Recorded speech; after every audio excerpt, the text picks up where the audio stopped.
Looking back on the long time I've been around, the long time I've been able to scribble this and that, I'm grateful that 4 or 5 of the 18 or 19 books are ones that came out the way I intended and that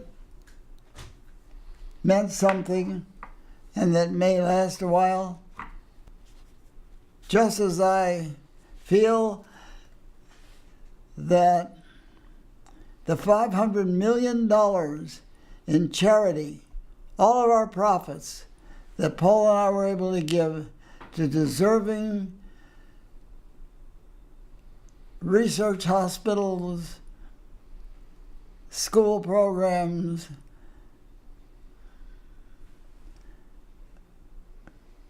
cancer research, heart research, all the things that we've given to, including the fact that we give to WashU. But one of the places where I really think there's a need is in the performance section, where they can get actors and they can get playwrights doing their own stuff. Because if you wait for it to be a major play to put on the Edison stage, you can't do an intimate small drama on the Edison stage. It's a wonderful theater.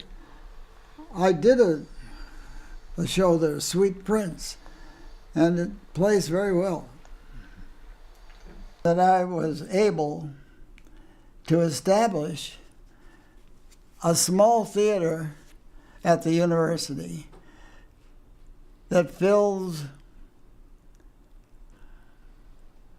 a great need for flexibility and that allows more actors and writers and directors to hone their learning skills.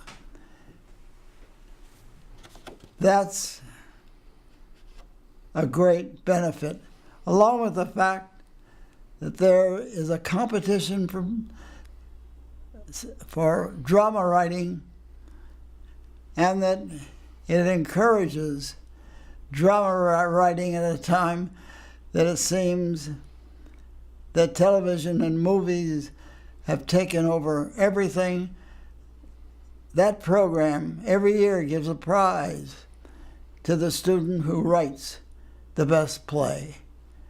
That kind of creation is a wonderful way of acknowledging that you got some things right.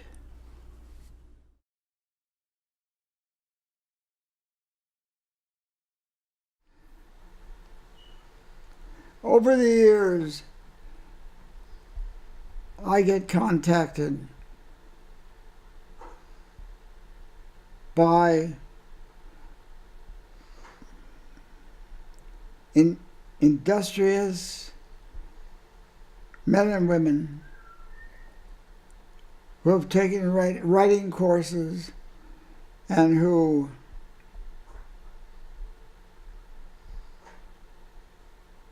have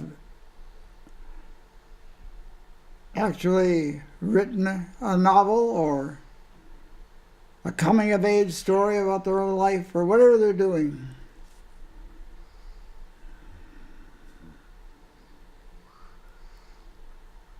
And they asked whether they could come see me and we could have a talk about what that's like. And I've never acceded to that because I don't think that you can really transfer anything. I get sent manuscripts and asked to read it. But I'm not equipped for that. I'm not convinced that it does anything for them. But I don't answer them. I answer them, but I don't answer them by saying, write what you know about, or all the cliches that every writing school teaches. Yes, all of that is true, but that doesn't mean anything. We know about everything that happened in our lives. That doesn't mean that we can dissect it emotionally, spiritually, entertainingly into something that will move somebody who sees the words on a page, which is the hardest transference in the world. You're reading dead print that brings tears to your eyes or makes you laugh out loud. How do you tell somebody to do that? But what I say is,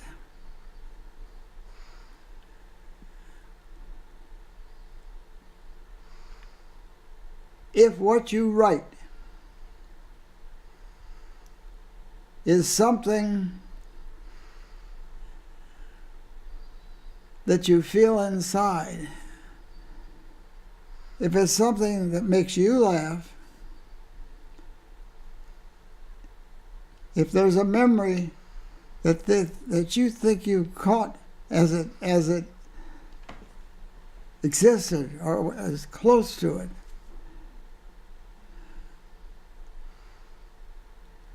when I write something that is really movingly sad, I get tears. So, what's your reaction to what you write? Not what's my reaction, what's your reaction? What do you really think? Put it away.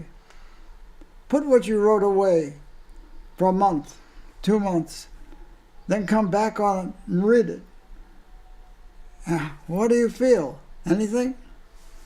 Because if you don't feel it, somebody who's picked it up for the first time is not going to feel it.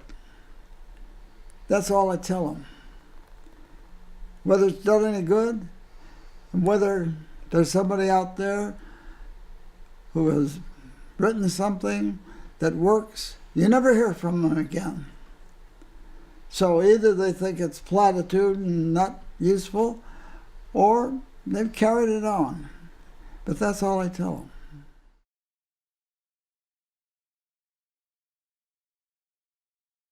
Oh, the birthday just makes me feel that somebody rolled the dice for me and it came up 11, which is, I guess, the equivalent of a pie. It just makes me feel gratified that I could be around this long. I just wrote a book between my 99th and my 100th year, and I was able to go back and write it about, it's a novel, but it's really about me in St. Louis, back during the Depression, and the people who had great meaning in my early life. I'm able to pay off certain emotional debts that I have felt over the years. And there's one sentence that I wrote toward the end of the book. And you asked me earlier what touched me, what brought a tear. Well, that sentence did. And that justified the year I spent writing it.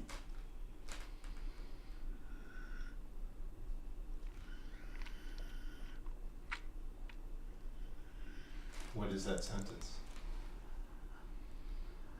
I'm not saying. Let them buy the book.